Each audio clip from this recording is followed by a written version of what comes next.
Doctor, ഈ ആർത്തവ സംബന്ധമായ പ്രശ്നങ്ങൾ പലതാണ്. അതിൽ PCOD, ഫൈബ്രോയിഡ്, എൻഡോമെട്രിയോസിസ് ഇങ്ങനെയാണ്. അങ്ങനെ ഇതിൽ എന്താണ് എൻഡോമെട്രിയോസിസ്? ഇതിനെക്കുറിച്ചൊന്ന് പറഞ്ഞു തരാമോ? എൻഡോമെട്രിയോസിസ് ഒരു ആർത്തവ സംബന്ധമായ അസുഖമാണ്. നമ്മൾ യൂട്രസിനകത്ത്, ഗർഭപാത്രത്തിനകത്ത് ഉള്ള ഒരു ലൈനിങ്ങാണ് എൻഡോമെട്രിയം എന്ന് പറയുന്നത്. ആ എൻഡോമെട്രിയം ഗർഭപാത്രത്തിന് വെളിയിലേക്ക് വരുമ്പോഴാണ് അതിന് എൻഡോമെട്രിയോസിസ് എന്ന് പറയുന്നത്. സാധാരണഗതിയിൽ ആർത്തവ സമയത്ത് എൻഡോമെട്രിയം ഷെഡ് ചെയ്ത് അതാണ് മെൻസസ് ആയിട്ട് വരുന്നത്. അപ്പോൾ ഇതേ പ്രശ്നം തന്നെ യൂട്രസിന് വെളിയിൽ സാധാരണ അത് കോമൺ ആയിട്ട് കാണുന്നത് ഓവറി, അണ്ടാശയം, അതുപോലെ ഗർഭപാത്രത്തിൻ്റെ പുറകിലുള്ള ഭിത്തി, അതുപോലെ തന്നെ അവിടെയുള്ള ലിഗമെൻറ്റ്സ്, ഇങ്ങനെയുള്ള സ്ഥലങ്ങളിലൊക്കെ ആയിരിക്കും.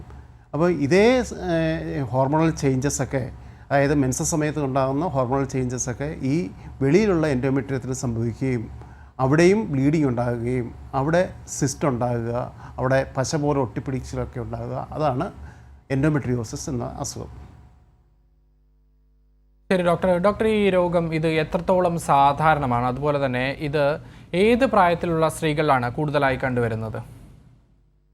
മറ്റ് രാജ്യങ്ങളെ അപേക്ഷിച്ച് ഇന്ത്യയിലും പ്രത്യേകിച്ച് കേരളത്തിൽ ഇത് കുറച്ച് കൂടുതലാണ്. ഇതിൻ്റെ പ്രിവലൻസ് ഒരു 10%, 15% ഒക്കെ നമ്മുടെ കേരളത്തിൽ സ്ത്രീകളിൽ ഇത് കാണുന്നുണ്ട്. കൂടുതലായിട്ട് ഇത് കാണുന്നത് 25 വയസ്സിനും 40 വയസ്സിനും ഇടയിലുള്ള സ്ത്രീകളിലാണ്.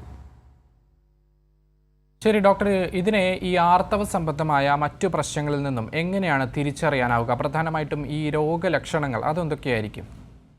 പ്രധാനപ്പെട്ട രോഗലക്ഷണം ആർത്തവ സമയത്ത് വളരെ സീരിയസ് ആയിട്ടുള്ള വേദന, വയറുവേദന, അതുപോലെ നടുവേദന, ഇങ്ങനെയൊക്കെ ഉണ്ടാകുക. അത് സാധാരണ ഈ ആർത്തവ സമയത്തുണ്ടാകുന്ന വേദന വളരെ കോമൺ ആയിട്ടുള്ള കാര്യമാണ്. പക്ഷേ ഈ എൻഡോമെട്രിയോസിലുള്ള വേദന പലപ്പോഴും ആർത്തവം തുടങ്ങുന്നതിന് മുമ്പ് ഉണ്ടാകുകയും ആർത്തവത്തിന് ശേഷം അടുത്ത 1-2 ദിവസം സാധാരണഗതിയിൽ വേദന കുറയുന്നതാണ്. പക്ഷേ രണ്ടാമത്തെ ദിവസം, മൂന്നാമത്തെ ദിവസമൊക്കെ ആദ്യ ദിവസം ഉള്ളതിനേക്കാളും വേദന കൂടുകയും അവസാനം മെൻസസ് ഒക്കെ തീർന്നതിന് ശേഷം മാത്രമേ ഈ വേദന അവസാനിക്കത്തുള്ളൂ. അതാണ് ഏറ്റവും പ്രധാനപ്പെട്ട അസുഖം ലക്ഷണം.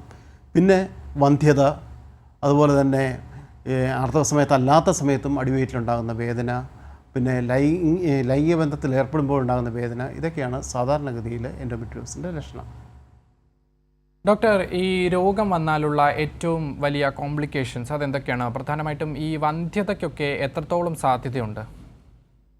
ഒരു വന്ധ്യത ചികിത്സയ്ക്കെത്തുന്ന രോഗികളിൽ ഒരു 30%-നും 50%-നും ഇടയ്ക്ക് എൻഡോമെട്രിയോസിസ് ആണ്. ഇത് വളരെ കോമൺ ആയിട്ടുള്ള വന്ധ്യത ഉണ്ടാക്കുന്ന ഒരു പ്രശ്നമാണ്. പിന്നെ അതുപോലെ തന്നെ ഇത് നമ്മൾ ശരിയായ രീതിയിൽ ചികിത്സിക്കാതിരുന്നു കഴിഞ്ഞാൽ മറ്റ് അവയവങ്ങളായിട്ട് ഒട്ടിപ്പിടിക്കുക, പിന്നെ വളരെ അപൂർവമായിട്ട് ഈ ക്യാൻസർ വരെ ആകാനുള്ള സാധ്യതയുള്ള അസുഖമാണ് എൻഡോമെട്രിയോസിസ്. തീർച്ചയായും വ്യക്തമാണ് ഡോക്ടർ.